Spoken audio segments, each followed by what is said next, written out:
I love this old Samsung television. The only thing which can die on it is the NAND memory chip. I mean, it could be other problems, I just never seen one. No children broke the screen because it's resilient.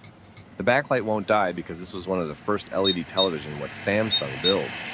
And they just didn't overdrive the LED light. The power supply was well designed, so this television is a real survivor.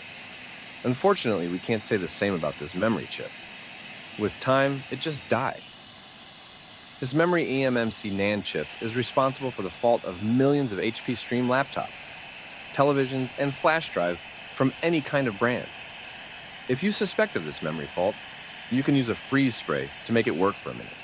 It's not always work, but in most cases. As always, we can appreciate some love. Please like and comment. Enough talking, time to work.